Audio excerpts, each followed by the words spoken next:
If you guys need any cards, packs, sleeves, anything of that nature, shop on TCG Player using my affiliate link in the description. What's good, YouTube? Today we're going to be going over the top 8 deck lists from the 3rd Edison Format World Championship Qualifier that took place over in the Format Library Discord. I gotta say, I've been waiting forever for this tournament to end. I think it started like beginning of October. So it took nearly 3 weeks to play this thing out. I think it was like multi-day, so couldn't really stream it this time around in any capacity. But like the Swiss actually finished up pretty quick, and then the top 8 just took forever. It's just been like sitting there in the top 8 bracket playing like one match every 5 days or something. Kind of insane, but yeah, it's done now. So I gotta say, despite this fact, I think this top 8 looks really cool. I think a lot of the decks, I definitely agree with a lot of the choices that were made. I think there are some interesting, innovative builds that made it into top 8. So one of the better top 8s I've seen in a good while. Anyway, without further ado, let's get into it. Let's talk about these decks. Coming in at 8th place, what the hell did I say in my last video? You don't play Charge, I'm skipping your list. Yeah, you play Sork and Necrogarden and Return, you're not playing Charge. Freaking psychotic, dude. And in 7th, we have someone smart enough to put Charge of the Light Brigade in their mill deck. This is Mick Eagles Fan's Amaryllis list. I know Mick Eagles Fan. He's in my Discord server. I got to meet him once in real life. Very cool guy. He's been grinding a lot with this deck lately, and definitely seems to have paid off for him here with a top 8 finish. It's on the Lord Poison, Call of the Haunted, Botanical Line stuff. I never really liked that. I think I'm not exactly sure what the optimal way to build this deck is in like modern Edison format. If I were to do it, I'd probably do some like turbo thing with Lightsworn. I think that's like the way I would go. I just really don't like the Lord Poison and Call specifically. I think they conflict with your game plan of like just always wanting to be banishing the plants the second they hit the graveyard. Then again, I guess you like play a couple more plants, so maybe it's not as bad. I'm not really sure. I think I view Botanical Line too as just being like worse Titanial, so I'm not really. I guess you can normal summon if you draw it, but then also you're playing more normal summons, which like hurts your Hidden Armory thing. The Lilas are cool. I think I like the Lilas a lot. Triple Phoenix Wing, very good. I definitely like that as well. I wouldn't be opposed to main decking bottom ones either. It's very good versus Black Wings, and if you're taking out Volcanic Counter, I think you need more tools to deal with that. Definitely, I think Amaryllis is one of the more underrated decks of the Edison meta in the past year. It's definitely been showing up in more and more top cuts lately. So, impressive performance, nice one, Mick Eagles Fan. You definitely deserved this one. Next up, we've got Ledio's Diva Hero list. Triple Caius, Triple Diva, Gilman, all standard. The Hero package, of course, double Prodigy, Stratos, Mali, that's very standard. The One Dark Grepher is standard. The Dad is standard. Gores, and then for the extra waters, we have 1 Treeborn, 1 Snowman Eater, and then we also have a Junk Synchron, which is definitely out there. You have a good deal of level 2s in here. The Prodigy, of course, being a searchable one. You got the Divas. You got the Plague Spreader that you can send off Grepher or whatever. So I can kind of see some cool things could be done with Junk Synchron. At the end of the day, it's probably just worse Diva, though, right? I guess it's a Dark Warrior, so it's better in that sense. I don't know. Maybe throwing it in is fine. It's like, I feel like you're going to be on a lot of tuners and a lot of hands, though, and that could maybe be an issue. It's worth trying out. I think Junk Synchron's a pretty underrated card. Definitely playable, at least at 1 in a lot of decks, so nice to see Ledio trying it out, at least. The spell lineup looks pretty normal. You know, we got Few, Allure, Rhoda, E-Call, Brain, Mind, Heavy, MST, Triple Miracle. I think that's pretty much card for card the spell lineup that every Diva Hero deck is playing these days. Trap lineup, we have 1 Compulse. I'm a big fan of that. 1 Bottomless. I don't know, I feel like you can just play 2 in this kind of deck. Probably what I would do is I would just switch the D-Prison with the Bottomless here. I've been known to hate D-Prison. Interestingly, he's actually on Double Phoenix Wing, which has been cut from a lot of decks lately. I don't think a lot of Diva Hero builds have been playing it. You just play Grepher instead, right? I don't know. It's okay. I'm not sure I would actually play it. It at least gives you like outs to annoying floodgates and stuff. Like if you get oppression to game 1, it's a way to deal with that. So I can kind of see it. RFDD, I've never been a fan of the RFDD in this deck. I feel like Diva Hero does not need more ceiling and more win cons. Like, it just needs more consistency, you know. You're losing games because you just draw bad. You're not losing games because you don't have enough, like, crazy pushes, you know. You have, like, plenty of crazy pushes. You have Dad, you have Miracle, you have the synchro plays, level 8 synchros, you know, you have all the Caius pressure. I just don't think you need RFDD. It's kind of just another, like, slow opening hand card. And then Torrential Solemn, or Dust Shoot, yeah, okay. I haven't been looking at side decks, have I? That's a bit of a mistake. Well, I guess I only really looked at one deck so far, so.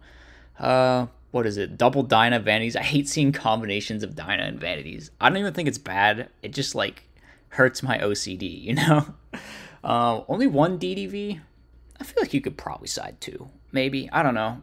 Does a true hero, like, main one, side the other, or is he just main the one? I forget. I don't know. Either way, you should probably just side them. Dust Tornado, Pulling the Rug, Trap Stun. Been seeing more people trying out Trap Stun in this side. One DD Crow I don't like. I've been really adamant in defending DD Crow. I don't get why people are cutting it. It's so good against so many things, and, like, I don't know. I just never want to lose to freaking Norlaris or something either, so that's another reason. We get a second Snowman, a Lightning Vortex, just some more removal, Soul Release for Frog, Super Poly. I don't think Super Poly is particularly good, I'm going to be honest. You're not even playing Gaia either, which is, like, another thing. I don't know. It's like mid in the hero beat matchup. Maybe people will usually play around it. Even if they don't, it's, like, never that great. So, I don't know. Whatever, that's Ledia's list. Coming in at 5th place, we got Cold Madness on his fairy list. Now, I've talked about fairies a bit on the channel. You all know this is not my preferred build of the fairy deck. However, as this build goes, it's probably one of the better ones that I've seen lately. I've been seeing a lot of cursed shit going on in fairy builds that I don't really understand. I've described it as, like, an epidemic of people putting side deck cards in their main deck and then just losing game one for no reason because they don't have generic good cards in their main deck. Like, every fairy list lately has freaking, like, Pulling the Rug and Soul Release and, like, Nox and Thunder King and whatever in the main deck, Purple Light. You know, it's just, why are you playing these dumb, stupid cards in your main deck when they should be in your side deck? Like, that it seems pretty straightforward to me. But Cold Madness has resisted that urge and decided to just put main deck cards in his main deck, so very smart move there. One thing I will say is, I think maybe he should be on a Soul of Purity, like, as a one-off. I think you need minimum 2 ways to banish things from your grave in this deck. Now, I'm not telling you to put Soul Release in your main, but I think Soul of Purity and Light, like, at a one-off would be fine. One of the reasons I actually don't play the deck is because I don't think Soul of Purity and Freed are good cards at all. I think they suck. I would rather play Enrise because that card actually does something by itself, even if it's a little tougher to set up. But yeah, I think 1 Soul, 1 Freed is probably fine. They're on 5, I guess 6 recruiters instead. Oops, I just took out one of the angels. Get it back. Okay, yeah, they're on full 6 recruiters. I think most people play 5. Some people play 4, which I think in this version is definitely wrong. You gotta play 5 minimum. 5 is probably fine. 6 is probably also fine. I don't think it matters tremendously much. I definitely like triple Dimalk. I think this is one of the best cards in the deck. Triple Warrior Lady, of course you have to. Gores, no Trag. No one ever plays Trag in here, I guess, but I think it's really good. I mean, you play a bunch of 4s and 8s. I think you should just play Trag, because resolving the Snatch Steal will just win you the game a lot of the times. They play the Cyber Valley Minecon. They play the Legacy of Yada. Oh, wait, there actually is a Trag. Yeah, dismiss what I just said. This guy's a genius. He put Trag in the fairy deck. Wow. Cold Madness, confirmed smartest person in the entire fairy channel, I gotta say. What do we got? 1 book. No Compulse, mate. I feel like you should go 1 book, 1 Compulse. That's generally what I do. I mean, it's probably fine, right? It doesn't make a tremendous difference. I definitely like Compulse in the main deck a lot, but there's just not really room in here. Bottomless, you know, it's just got all the traps, all the other traps that aren't Legacy, that are good cards, actually. Wow, this is like the best fairy build I've seen all year. Good job, Cold Madness. Good job, you done it, and you finished pretty high too, so definitely evidence in support of this list, and of course in support of Cold Madness as a player. Nice one, nice deck, I like it a lot. It's probably going to be my favorite in the top 8. Blade Charge of the Light Brigade, dude. Coming in at 3rd, we've got Alex's Hero Frog list. this is definitely one of the better decks out there in Edison format. I think pretty much everyone agrees. Hero Frogs is basically taken over as like the one true frog build, and I think that's definitely correct. I think it is the best way to play the deck. List looks pretty standard. Pretty much everyone is on 3 Caius, 1 Raizo, 1 Junk Synchron. Pretty much everyone is on these 5 heroes. Pretty much everyone is on these 11 frogs, you know. Some people don't main Uni. I think you should probably main Uni. We got 1 Fader, 2 T-Roars. Then we have Brain, Ecall, you know, double Econ, Roto 1-for-1. Is there anything missing here? No, I don't think so. No, I think that's right. I think that is correct. We got Heavy Typhoon, triple Miracle, yeah, triple Raigeki Break. 3 is a lot of this. I guess it does out annoying things post board, which is something. No Mirror Force anywhere in the list is something notable. I do think that card's a little overrated. I mean, in Frogs, it's like at least it's always live and it's a power card, but I don't know. Mirror Force just isn't that good if you're going to be playing some super low trap lineup. It's definitely not one of the better ones. So I think it's probably fine. It's weird that you wouldn't side it, though, because it does, like, out, you know, Vanity's Fiend and stuff. I don't know. We're on Dust Shoot main instead, actually, which a lot of Frog players just not playing Dust Shoot. Some do play Dust Shoot. It's like a 50-50 kind of deal. I'm not really sure how I feel about it either way. It can be dead. It can be amazing. I don't know. Like, you want to play Dust Shoot and Frogs, go for it. If I played Frogs, I don't know if I would or not. I have no idea. I've said it many times. I'm not a Frog player. No, I don't plan on being a Frog player anytime soon, but I definitely like the decision to main 2 Econs. I think Soul Exchange is just worse. It's fine to like side it, I guess, as like an out to stuff, but Econ is definitely the superior card, at least game 1. Also, triple DD Crow. Frog players always just on this because they're not on Cyber Dragon because like it conflicts with Treeborn. A Mobius, triple Vanities for the Mirror. We've got that Super Poly in there, and the Raptinus. I think if you're going to play Super Poly, you got to play that Raptinus, right? I mean, it's just too crazy. That's like the best Super Poly like play in the entire format is go up against some Gemini player, some poor Gemini player just trying to have fun with their combo deck, and they just get Super Polyed into Raptinus. Oh my god. Also, 2 Trap Stun. No Dust Tornado. Instead opting for this. That's interesting. As I have said, some more people have been opting for Trap Stun. I'm not really sure how I feel about it. We'll have to wait and see how it goes, I guess. I haven't watched enough games with Trap Stun in it. Every Frog player siding Torrential. Maybe they should just start maining Torrential. I don't really know. Torrential's a really good card. Torrential's a really good card. I think, like, if you're playing any number of traps, you should probably play it or you're just nerfing yourself. Maybe we will transition to the point where Frog players start maining Torrential. I guess it does kind of clog your back row and turn off your Treeborn, which can be an issue. That being said, that can be an issue with Mirror Force too if they just like don't attack into it. So and T-Roar as well. Yeah, I don't know. You could like proc your own Torrential too if you really want to. It's just so good. It's just so good. There's nothing else really like it in the whole format. But yeah, that's Alex's list. 3rd place. Impressive finish. Nice one for the Frog deck. I think this is a pretty good build. I feel like this is like the 3rd time I've seen a list like this top. And the other 2 were like in HRCs over in the EdisonFormat.com Discord or something.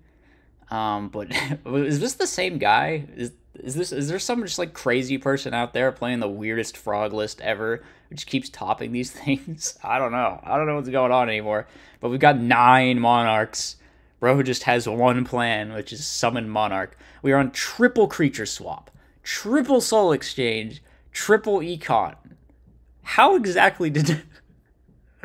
How did no one just like figure out the play around this stuff? All right, whatever.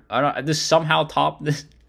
This looks like a modern player like built this Frog deck. By the way, at least they put Tragodia in. That's the one positive for me is that they were smart enough to play Tragodia and Frogs. I don't get why no one else does, honestly. But I never really talk about it either. I guess there's a lot of other stuff going on in Frog decks that I talk about. But yeah, I think this card's pretty good. It's definitely better than Battle Fader. I mean, loses to all the same things, except it's a big-ass threat that, like, does stuff on its own, whereas Fader, you gotta have some conversion, so... Yeah, I don't know. Tragodia pretty good. Anyway, they're on One My Body main as well. They're playing Treacherous. Treacherous is cool. I don't hate it. I don't love it either. I don't know. It's a cool card. What can you say? They're also on 1 Junk Synchron. 1. This deck doesn't play Rhoda. But there's just like casual one-off junk synchron. Maybe they should play 3. Just like even more Monarchs, even more gas. I don't know. Like this deck just normal summons one guy per turn and then hopes that these like gimmicky yoink cards are going to help him win the game. And apparently it worked. I don't know. It just somehow this deck bamboozled everyone and got second. So good job to Icarus on your second place finish, man. If you want to see some gameplay with this list, I think Beast Mode posted a video with it yesterday, so go check that out on his channel. But this is the teleport zombie, the zombie Teledad deck that won first place. Notably, they're also on triple instant fusion in here, which is really interesting because they're not even playing Diva. They're not even playing well. They're just playing teleport plus 2 psychic monsters, which is pretty neat. Otherwise, we're on triple Caius. Of course, it makes perfect sense with the triple instant fusion, right? Because you can just get out Reaper and then tribute it for Caius. And then if you want, you can Book of Life it back, which we're on triple Book of Life. So really trying to just like summon back the Reaper of Nightmare and start cheesing people, rip cards out of their hand, get maximum value off that instant fusion. It's actually crazy because zombie extra decks are so freaking crowded already. And we've just added triple instant fusion. And then we've also added Arcanite because we're playing triple instant fusion, so you can just get like Musician King and then sync into Arcanite Magician and just pops and stuff, which is very cool. Let's see, what like got cut from that? So you got to play like all the 8s, right? So you're playing Stardust, Colossal, Dark. Okay, we're not playing all the 8s. So no RDA, no Thought Ruler, you don't have those options. I don't know if they ordinarily play Mistworm. They probably don't. The 7s, you do have to play more 7s because you can make 7 a lot in here, right? So they have to play Herbellum, Black Rose, Arcanite, no AFD, so just opting for Herbellum over AFD. Probably right. Herbellum probably comes up more, I would think.